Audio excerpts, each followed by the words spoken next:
నమస్తే జనబేరి న్యూస్ కి స్వాగతం. ముందుగా హెడ్లైన్స్.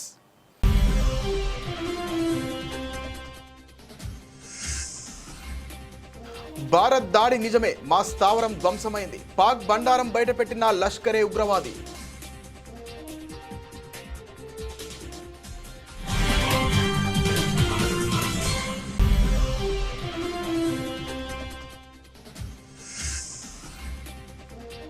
ఓటర్ల జాబితాపై రాహుల్ గాంధీ ఆరోపణలను ఖండించిన ఎన్నికల సంఘం. ఆన్లైన్లో ఓటు తొలగించడం అసాధ్యమని స్పష్టీకరణ.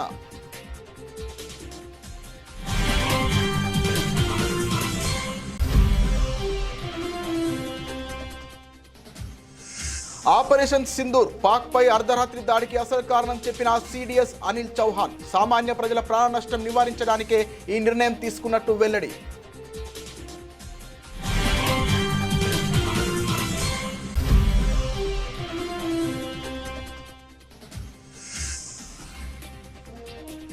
రేవంత్ రెడ్డితో బ్రిటన్ హై కమిషనర్ భేటీ. తెలంగాణ విద్యార్థులకు యూకే స్కాలర్షిప్స్ కు అంగీకారం.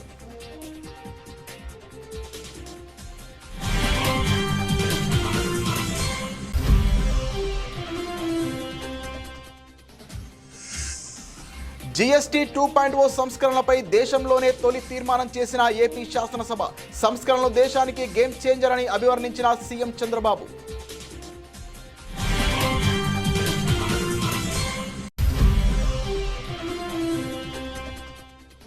35,000 కోట్ల ఖర్చు, 4.47 లక్షల ఎకరాలకు సాగునీరు. కాంగ్రెస్ ప్రభుత్వ ఇంజనీరింగ్ నైపుణ్యానికి మరో నిదర్శనమంటూ మాజీ మంత్రి హరీష్ రావు ఎద్దేవా.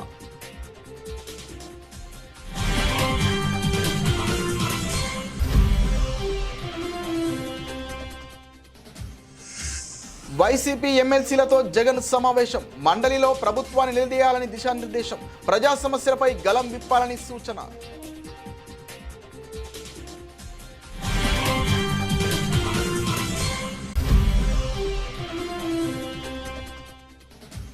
తెలంగాణ భవన్లో ఎర్రగడ్డ డివిజన్లోని స్థాయి బూత్ కమిటీలతో కేటీఆర్ సమావేశం. జూబ్లీహిల్స్ ఉప ఎన్నికల్లో అనుసరించాల్సిన వ్యూహంపై దిశానిర్దేశం.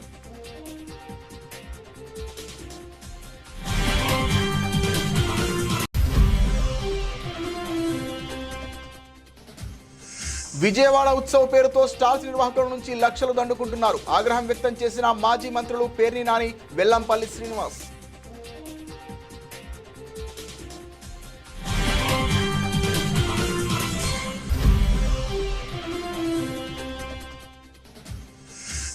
శంషాబాద్ విమానాశ్రయంలో 3.36 కోట్ల బంగారం పట్టివేత. 3.38 కిలోల బంగారాన్ని పట్టుకున్న డిఆర్ఐ అధికారులు.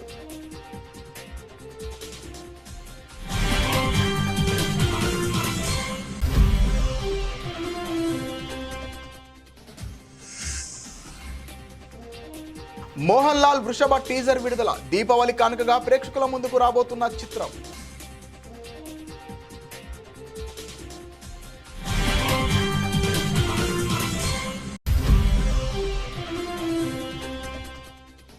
ప్రపంచ రెజ్లింగ్ ఛాంపియన్షిప్ లో కాంస్య పథకంతో మెరిసిన భారత యువ రెజ్లర్. 9-1తో ఎమ్మా జోన్నా డేనిన్ మాల్మగ్రేన్ పై అద్భుత విజయం సాధించిన అంతిమ్ పంగల్.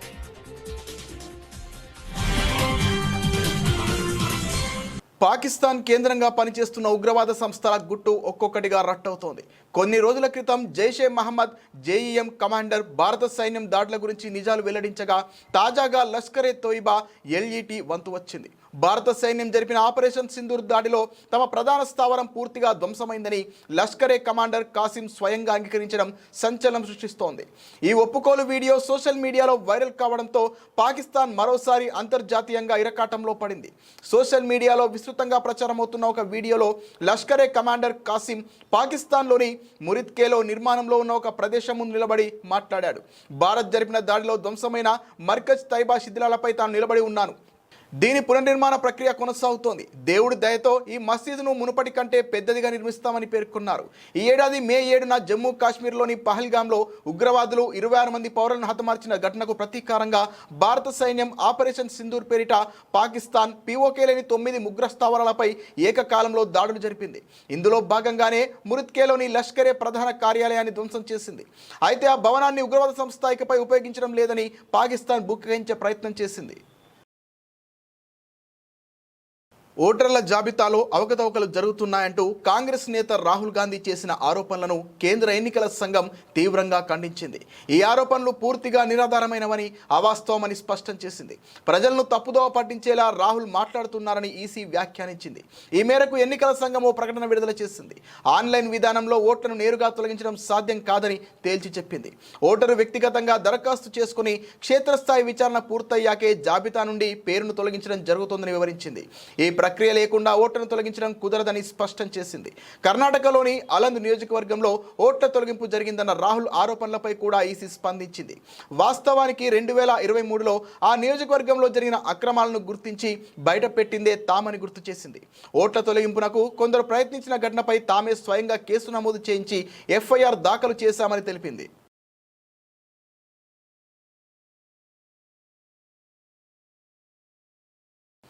పాకిస్తాన్పై భారత సైన్యం చేపట్టిన ఆపరేషన్ సింధూర్లో తొలి దాడిని అర్ధరాత్రి సమయంలో నిర్వహించడానికి గల కారణాన్ని సిడిఎస్ జనరల్ అనిల్ చౌహాన్ వెల్లడించారు.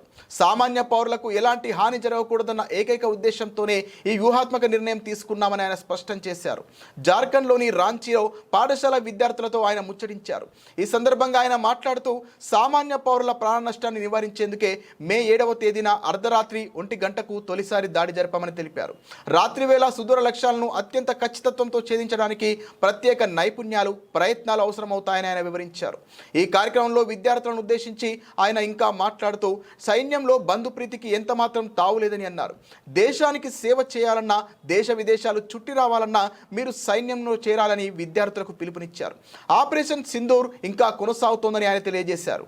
पहली चीज़ है, बाकी सब आपने पढ़ा हुआ होगा, काफ़ी विश्लेषण हो चुका है, अखबारों में है. हमने जो है 7 तारीख को जो टेररिस्ट टारगेट्स 9 चुने थे, उनको हमने रात के 1 बजे लेकर के 1:30 बजे के बीच में स्ट्राइक किया.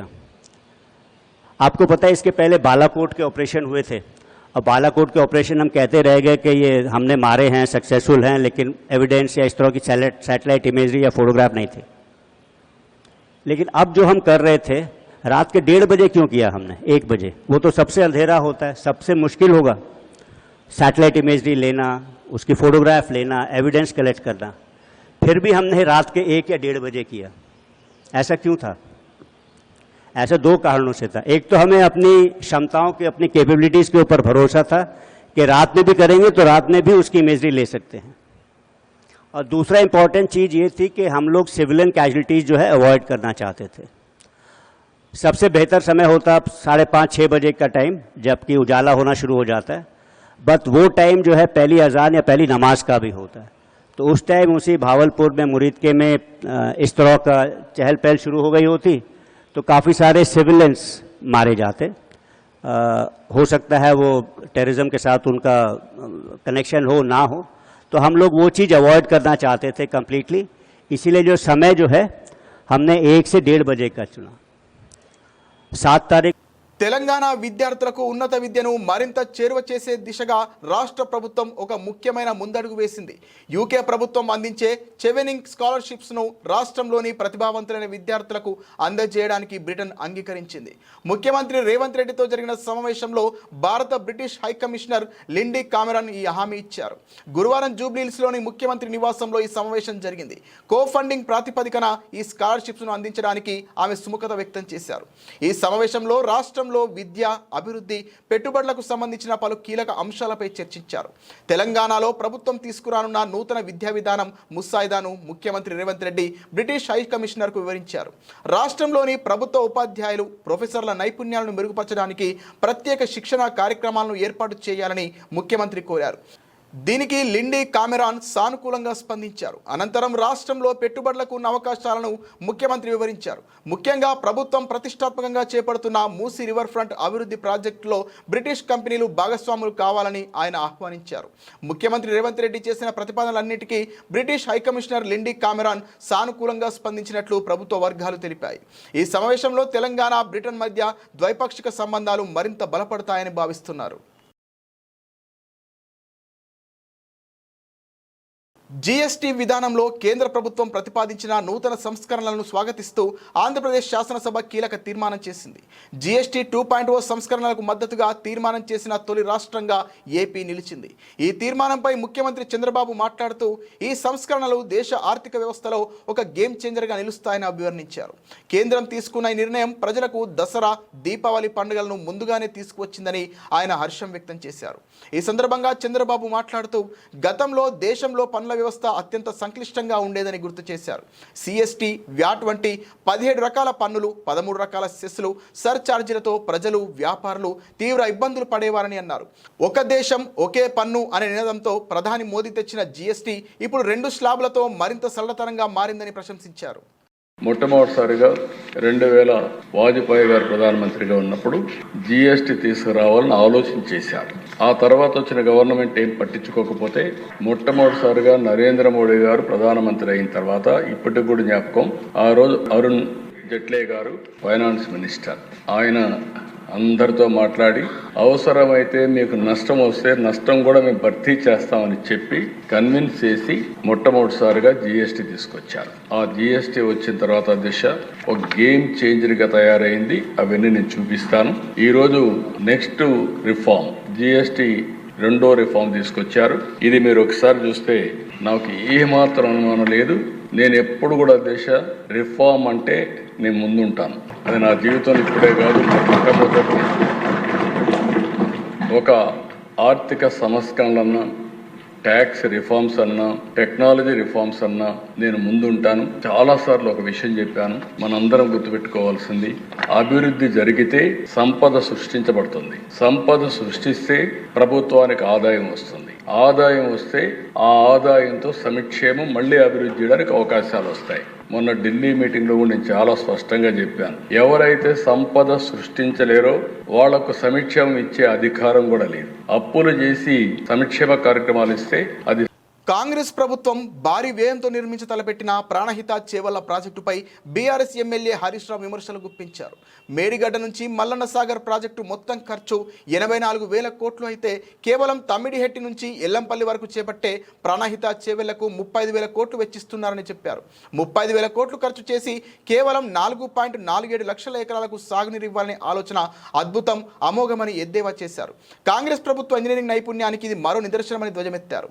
కాళేశ్వరం ప్రాజెక్టుతో పోల్చితే 3వ వంతు ఖర్చు చేస్తూ 10వ వంతు ఎకరాలకు కూడా నీళ్లు ఇవ్వడని మండిపడ్డారు.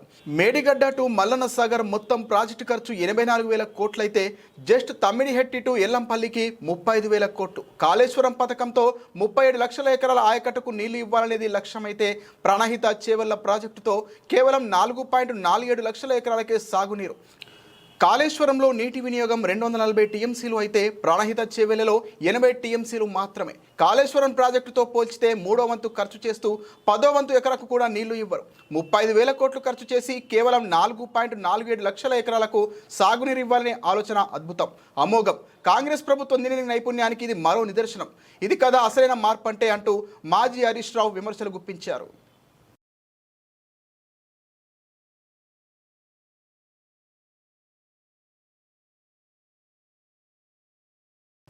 శాసన మండలిలో పార్టీకి ఉన్న సంఖ్యాబలాన్ని ప్రజా సమస్యలపై ప్రభుత్వాన్ని నిలదీసేందుకు వినియోగించుకోవాలని వైసీపీ అధినేత జగన్ పార్టీ ఎమ్మెల్సీలకు పిలుపునిచ్చారు. మండలిని వేదికగా చేసుకుని ప్రభుత్వ వైఫల్యాలను ఎండగట్టాలని సూచించారు. తాడేపల్లిలోని వైసీపీ కేంద్ర కార్యాలయంలో ఎమ్మెల్సీలతో జగన్ అధ్యక్షతన లెజిస్లేచర్ పార్టీ సమావేశం జరిగింది. ఈ సందర్భంగా మండలిలో అనుసరించాల్సిన వ్యూహాలపై ఎమ్మెల్సీలకు జగన్ మార్గనిర్దేశం చేశారు. ప్రస్తుతం అసెంబ్లీలో బీజేపీ, జనసేన, టీడీపీ అధికార పక్షంలో ఉండగా ప్రతిపక్షంలో ఉన్న ఏకైక పార్టీ వైసీపీ మాత్రమేనని జగన్ పేర్కొన్నారు. వైసీపీ అధికారంలో ఉన్నప్పుడు చంద్రబాబుకు ప్రతిపక్ష హోదా కూడా దక్కకుండా చేయాలని చాలా మంది సలహాలు ఇచ్చినా కొందరు టీడీపీ సభ్యులను పార్టీలోకి లాక్కోవాలని చూసినా తాము అలా చేయలేదని జగన్ స్పష్టం చేశారు. ప్రస్తుత ప్రభుత్వం విద్య, వైద్యం, వ్యవసాయం వంటి కీలక రంగాలను పూర్తిగా విస్మరించిందని ఆరోపించారు. రాష్ట్రంలో ల్యాండ్ ఆర్డర్ కూడా దారుణంగా ఉందని అభిప్రాయపడ్డారు. శాసన మండలిలో వైసీపీకి బలం ఉందని, ఆ బలాన్ని ఉపయోగించుకొని ప్రజా సమస్యలపై గట్టిగా గలం విప్పాలని ఎమ్మెల్సీలకు ఆయన దిశానిర్దేశం చేశారు.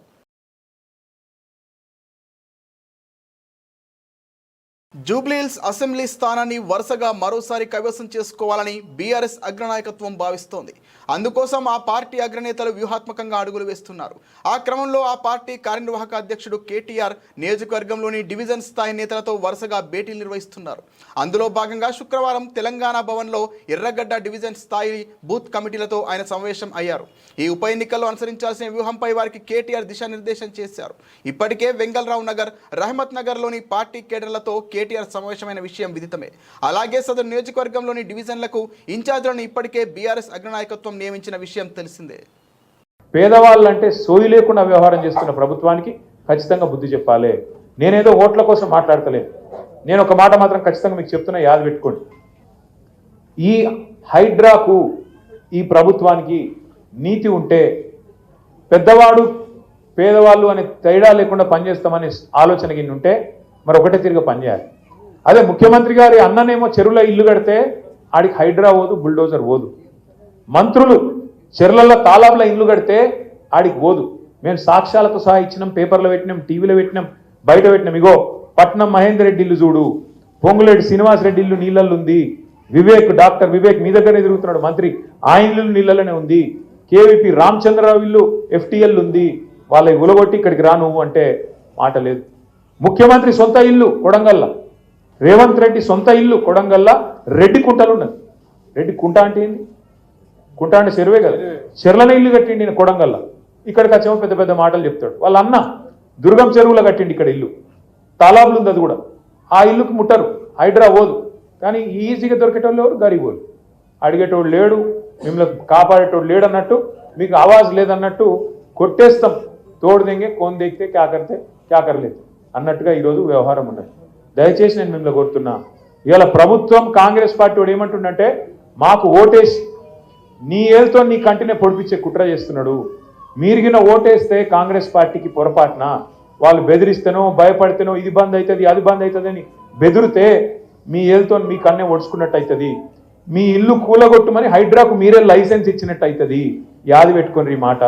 ఒకవేళ మీకు గనక రేపటి రోజున మళ్ళా కేసీఆర్ రావాలి అంటే సురుకు పెట్టుడు కాంగ్రెస్ పార్టీకి ఇప్పటి నుంచే మొదలు పెట్టాలి. జూబ్లీహిల్స్ నుంచే మన జయత్రయాత్ర మొదలు కావాలి.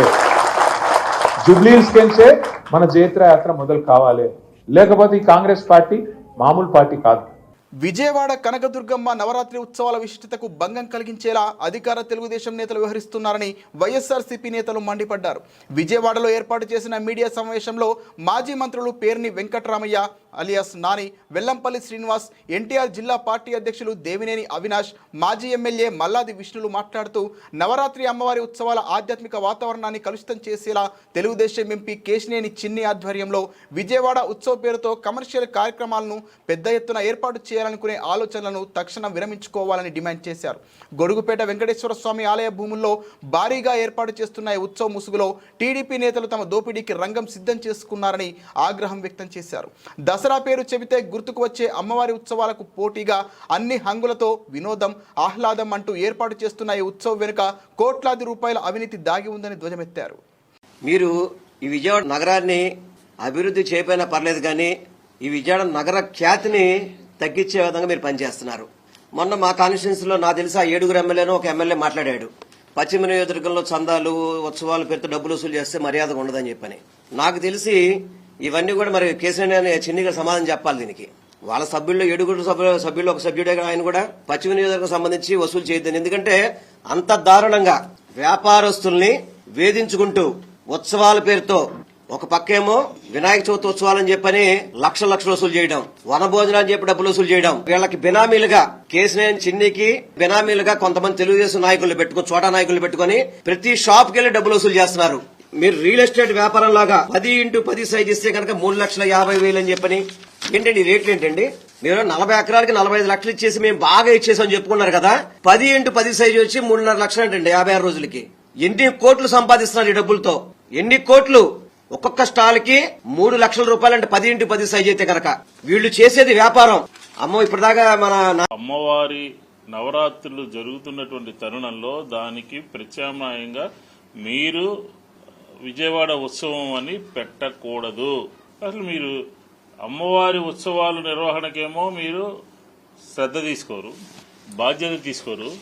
ఆ ఉత్సవాలప్పుడు ఎంత హడావుడిగా ఉంటుంది.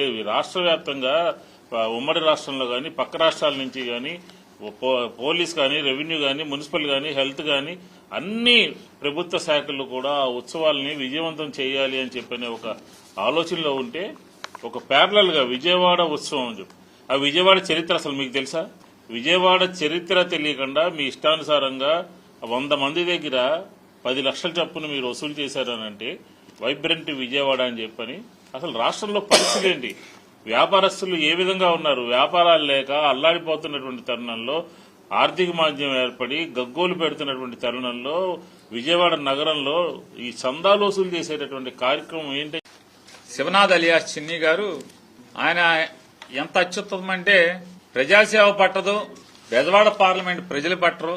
ఆయన అంతా బిజీ నోట్లు లెక్కెట్టుకోవటం, సాయంత్రానికి ఎంత వచ్చింది రాత్రికి క్లోజింగ్ బ్యాలెన్స్ చూసుకోవటం, వాటిని ఏ పూటకు ఆ పూట లేదా వారానికి ఒకసారి హైదరాబాద్ తరలించడం. నా గురించి నేదేదో దేవుడు ఆస్తి మా ఊళ్ళో ఎవడో చెప్పాడు, అది పుచ్చుకుని నేలాడతాడు. ఇక్కడ కుక్కతోక పట్టుకుని కృష్ణానది ఇటు నుంచి అటు సీతానగరం వరకు ఏదటం సాధ్యం కాదని అతనికి మెల్లగా అర్థం అవుద్ది.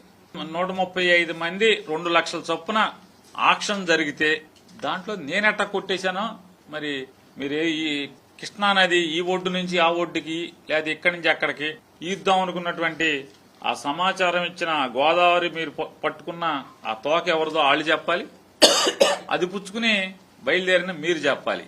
ఈ 135లో సరే వీళ్ళందరూ నేను వదిలిచ్చావంటే ఈ 135 మందిలో దాదాపుగా 50% మంది టీడీపీ వాళ్ళు. ఇందులో 30వ పేరు 2 లక్షల రూపాయలు కట్టినటువంటి 30వ పేరు కొల్లు రవీంద్ర గారికి గుండికాయ, ఇంకేదో కాయో రోజు ఆయనతోనే ఉంటాడు పల్లపాటి సుబ్రహ్మణ్యం గారు. ఈ గుండికాయ కూడా నేను కొనేశానా, నాకు అమ్ముడయ్యాడా? ఇప్పుడు ఒక తోక పట్టుకుని మీరు బయలుదేరారు కదా.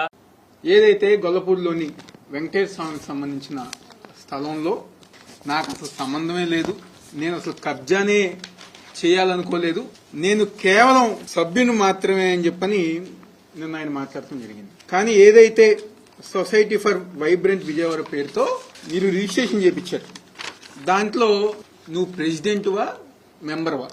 ఫస్ట్ పేరు నీదే, కేశినేని శివనాథ్ ప్రెసిడెంట్, అదేవిధంగా సెక్రటరీ వచ్చేసి బోసిరికి పట్టాది.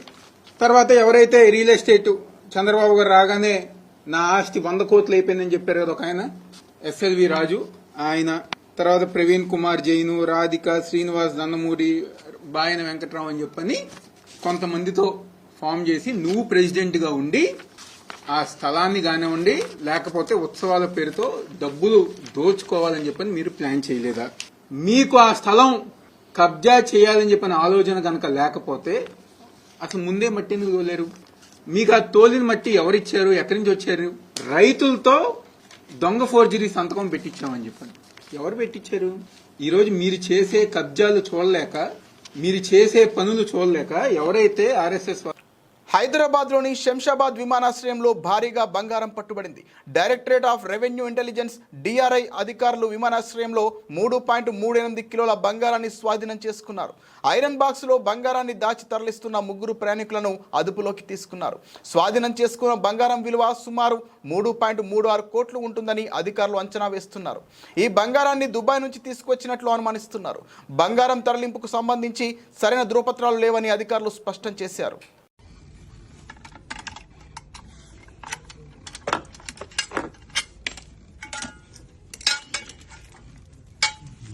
Open it and show. How many pieces are there?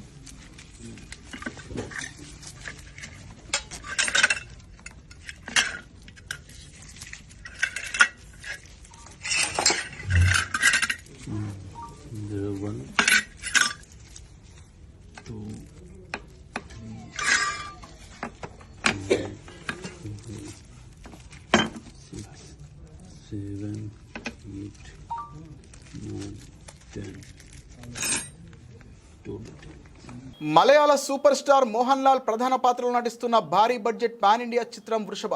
ఈ సినిమాకు నందకిషోర్ దర్శకత్వం వహిస్తుండగా connect media, Balaji telefilms, Abhishek S Vyas studios, Aashirvad cinemas సమర్పిస్తున్నాయి. Shobha Kapoor, Ekta R Kapoor, CK Padmakumar, Varun Mathur, Saurabh Mishra, Abhishek S Vyas, Pravir Singh, Vishal Gurnani, Jahi Parekh Mehta సంయుక్తంగా నిర్వహిస్తున్నారు. పాన్ ఇండియాగా రాబోతున్న ఈ చిత్రం దీపావళి కానుకగా ప్రేక్షకుల ముందుకు రాబోతోంది. ఈ సందర్భంగా మూవీ నుంచి టీజర్ను విడుదల చేశారు మేకర్స్. ఈ మూవీ టీజర్ చూస్తుంటే మోహన్ లాల్ ఇందులో యోధుడి పాత్రలో కనిపించనున్నారు. యాక్షన్ ప్యాక్డ్గా ఉన్న ఈ ట్రైలర్ ప్రస్తుతం ఆకట్టుకుంటోంది. కథలో బలమైన భావోద్వేగాలు, ప్రతీకార నేపథ్యం, స్వేచ్ఛ కోసం ఓ వ్యక్తి చేసే పోరాటం ప్రధాన అంశాలుగా ఉంటాయని, ప్రేక్షకులకు గొప్ప సినిమాటిక్ అనుభూతినిస్తోందని నిర్మాత ఏక్తా కపూర్ తెలిపారు. తండ్రి కొడుకుల చుట్టూ తిరిగే బలమైన కథ ఇదని దర్శకుడు నందకిషోర్ తెలిపారు. మలయాళంతో పాటు తెలుగులో ఏకకాలంలో చిత్రీకరణ జరిపామని మేకర్స్ చెప్పారు. ఈ కథలో పునర్జన్మల అంశం కీలకంగా ఉంటుందని చెబుతున్నారు. ప్రతిష్టాత్మక ప్రపంచ రెజ్లింగ్ ఛాంపియన్షిప్లో భారత యువ రెజ్లర్ అంతిమ్ పంగల్ కాంస్య పథకంతో మెరిసింది. మహిళల 53 కిలోల కాంస్య పథక పోరులో అంతిమ్ 9-1తో ఎమ్మా జొన్నా డేనిస్ మల్మగ్రేన్పై అద్భుత విజయం సాధించింది. మెగా టోర్నీలో ఇక భారత్కు రిక్తహస్తాలే అనుకుంటున్న తరుణంలో తాను ఉన్నానంటూ అంతిమ్ కాంస్యంతో సత్తా చాటింది. 2 ఏళ్ల క్రితం ప్రపంచ ఛాంపియన్షిప్లో కాంస్యం గెలిచిన అంతిమ్కు ఇది 2వ పథకం కావడం విశేషం. తనదేన దూకుడు కనబరిచిన ఈ 21 ఏళ్ల యువ రెజ్లర్ అండర్-23 వరల్డ్ ఛాంపియన్ ఎమ్మా పూర్తి ఆధిపత్యం ప్రదర్శించింది. బులెటిన్ ముగించే ముందు హెడ్లైన్స్ మరోసారి.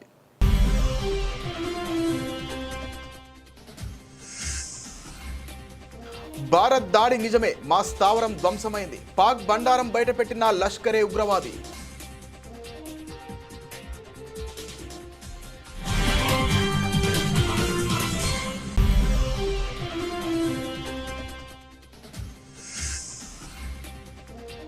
ఓటర్ల జాబితాపై రాహుల్ గాంధీ ఆరోపణలను ఖండించిన ఎన్నికల సంఘం. ఆన్లైన్లో ఓటు తొలగించడం అసాధ్యమని స్పష్టీకరణ.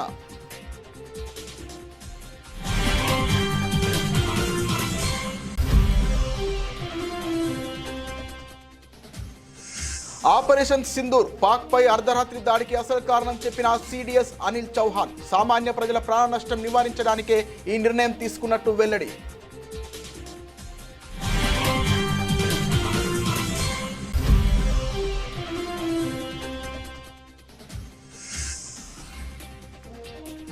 రేవంత్ రెడ్డితో బ్రిటన్ హై కమిషనర్ భేటీ. తెలంగాణ విద్యార్థులకు యూకే స్కాలర్షిప్స్ కు అంగీకారం.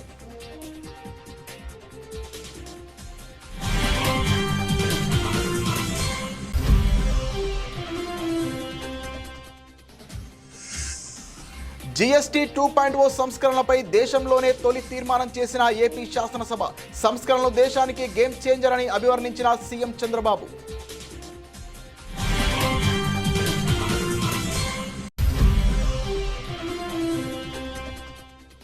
35,000 కోట్ల ఖర్చు, 4.47 లక్షల ఎకరాలకు సాగునీరు. కాంగ్రెస్ ప్రభుత్వ ఇంజనీరింగ్ నైపుణ్యానికి మరో నిదర్శనమంటూ మాజీ మంత్రి హరీష్ రావు ఎద్దేవా.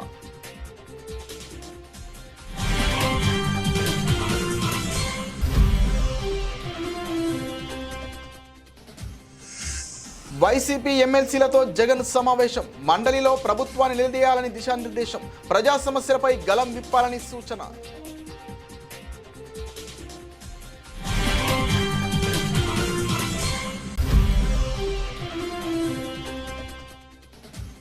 తెలంగాణ భవన్లో ఎర్రగడ్డ డివిజన్లోని స్థాయి బూత్ కమిటీలతో కేటీఆర్ సమావేశం. జూబ్లీహిల్స్ ఉప ఎన్నికల్లో అనుసరించాల్సిన వ్యూహంపై దిశానిర్దేశం.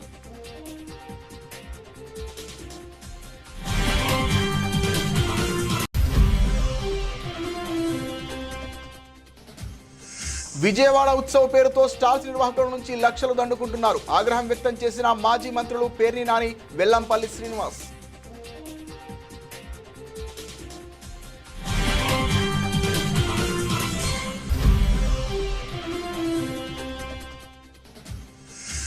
శంషాబాద్ విమానాశ్రయంలో 3.36 కోట్ల బంగారం పట్టివేత. 3.38 కిలోల బంగారాన్ని పట్టుకున్న డిఆర్ఐ అధికారులు.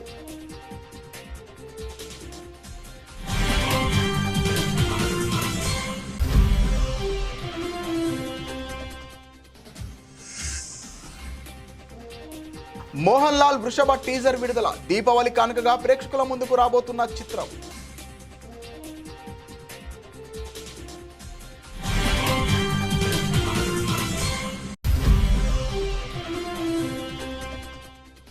ప్రపంచ రెజ్లింగ్ ఛాంపియన్షిప్ లో కాంస్య పథకంతో మెరిసిన భారత యువ రెజ్లర్. 9-1తో ఎమ్మా జొన్నా డేనిన్ మల్మగ్రేన్ పై అద్భుత విజయం సాధించిన అంతిమ్ పంగల్.